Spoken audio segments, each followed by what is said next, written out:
Few players in the class of 2024 have made bigger noise since the start of last summer than Kale Fountain out of Norris, Nebraska. I'm joined by the third baseman and right-handed pitcher who is now an LSU commit. Kale, good to have you in, man. Thanks for the time. Yeah, thank you. I appreciate it. Looking forward to it.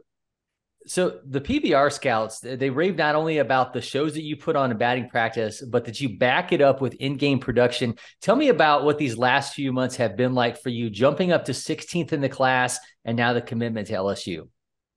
Yeah, so for me, I looked at summer as an opportunity to grow physically and also on the diamond. I think in some of the write-ups it says I don't get a lot of opportunities to go out and play because I'm from like a Midwestern state, so I don't always get to go fly to these places like it's in my backyard. Um, so realistically, during the start of summer, I took that time to lift and just work on a few things. Just kind of, I guess, fine tuning things before I went out on the summer circuit, especially when I was taking my visits. And I'm looking forward to taking my visits and talking to coaches because I had recently decommitted. And I went to play at area code and junior national, different things like that. And, obviously just want to go out there with a lot of confidence, something to prove. And it worked out for me. And I think after junior national, I got to area code and comfortable with the guys around me. I started playing really well. So it was exciting. Yeah, obviously some massive stages that you're talking about there. What did you learn about yourself as a player when not only were, doing what you were doing to get to that point, but then getting there and, performing well amongst some of the best players in the nation? Yeah, there were two main things that stood out to me. I think it was really easy for me to pick up on things quickly. I think I had 13 at bats the whole summer leading up to area code. So, and especially facing those type of arms, I knew that I had to adapt quick and not trying to overthink it, but also having the right mindset, stepping into the box and also in the field. So I think for me, the biggest growth I saw myself was being able to adapt mid pitch or pitch after pitch or at bat after at bat, and just looking at the positives through. Maybe of course there are at bats where I'd fail, just from the better pitching would get to me, but learning from it and just stepping in that box and being ready for the next time, and also just like meeting new people and just being more of the social with those guys and realizing that being around these people and these great people and ball players is going to be a lot easier if I get to know them. So Yeah, and I mean those are the guys that you're going to be growing with over the next couple of years too. That when you guys start getting closer to that 2024 draft and all that noise starts yeah. coming, those are going to be the same guys that are going to understand everything that you're going through. To build Mhm. those relationships now is going to be huge when you guys get down to that point. For sure. Yeah. Yes, sir.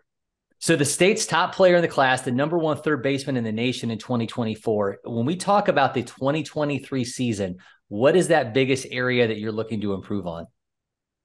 I would say probably in the field. I take a lot of time hitting and doing that stuff because it's always been something me and my dad have worked on, and it's been a priority for us. But I'm going out and venturing out, doing a lot of research and finding ways to, I guess, find a sound and, a process that works for me in the field that I can take to my everyday routine. So I'm starting to start that now. Obviously, I'm always going to be there in the weight room. That's my favorite part, is lifting and eating and everything. But also just maturity, just looking. I know there's a lot of things that can come from being ranked high, or maybe the pressure can get to me sometimes. But if you just you look past that and you look through the positives, like I talked about earlier. That's one thing I'm really going to focus on, is just finding the positives and the negatives so that I can grow as a player. And with maturity, I think I'm become a better ball player because of it. So let's talk about the approach at the play. The scouting report talks about consistent, loud contact. I know everybody loves those words, but describe the mental approach to hitting to me. Are you a guy that's hunting fastball? Are you a guy that's looking for zones? What specifically do you try to do when you get into the plate? Yeah, so for me, I'm always hunting speed. So what I mean by that is I'm always looking, I guess, fastball middle out, and then I can adjust to that fastball in because I can trust my hands and be quick enough to it. Or I'm just reading spin out of the hands and adjusting. I like being in my back leg a lot so that if I'm thinking fastball out of the hand and I get a curveball, I'm able to stay back in my leg and use all my legs for my power to be able to sit on that pitch. But once if you get your pitch in your bat, you can't miss it. And I'm going to take a hack on it. And, obviously loud contact is one thing you want. You want to drive the ball through the infield on a line, gap to gap. So hunting speeds, and then also just not trying to do too much while you're in the box, just knowing that I built a good foundation and I'm strong enough that sometimes even I can miss balls and still hit them hard enough to get past out of the infield and into the outfield and stuff like that. So Hunting speeds, I guess, is my biggest thing I use. Yeah, relying on that strength to make up for mistakes is the Yeah, really nice problem to sure. have. So Yeah. you're also a pitcher. Do you have designs on being a two-way guy at the next level, or where's the focus for you when you start thinking about college ball?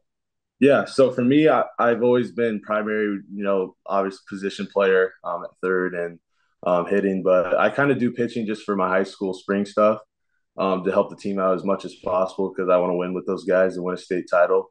So I stay on the mound and I work on the mound. Like I have a throwing program with my high school right now that works really well. I went to a pitching lab and kind of got a deal that I can do every I think three days a week. It takes about an hour. So doing different various stuff like that.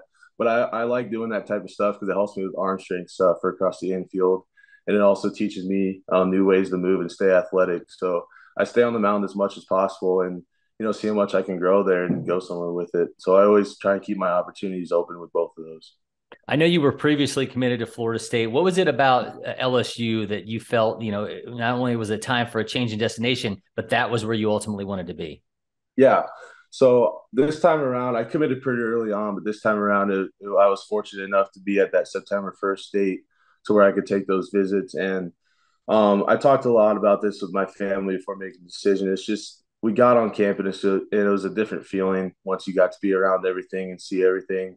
And I guess when you feel that feeling, you can't really like go back on it. I guess you kind of just have to go for it and know that that's where you need to be. So the coaching staff there, made it feel like a home to me. It was a phenomenal weekend. I even got to go back down for the Alabama football game where they beat them and got to be a part of that. So just knowing that all those things kind of aligned and seeing the development of guys there and the guys they bring in and the way they go about their business every day was really special. And I want to be a part of it and win a World Series there.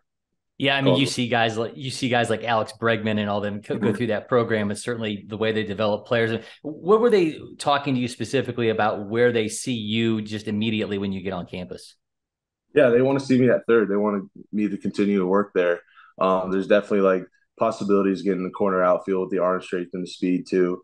But they want to see me at third. They want to see me develop there and also swing a big stick and hit for average and home runs, of course. And that's one thing that really jumped out to me that I like to hear because I know that they're going to develop me there and they believe in me there and that's really cool to hear. So it just gave me more motivation to get better there leading up to my time before I get there.